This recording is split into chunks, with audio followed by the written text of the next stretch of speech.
Hello, in front of me I've got XIAOMI 13T Pro. In this video I'll show you how to access and manage File Manager.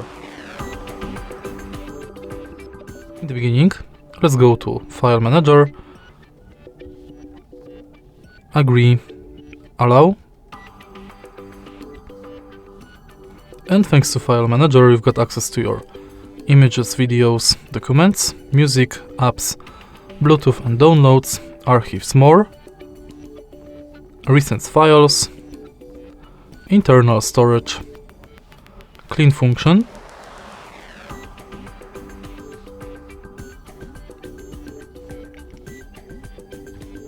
deep clean, favorites, private files, dark mode settings.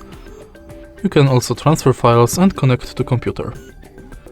And that's basically it. If you find this video helpful, please leave like, comment and subscribe.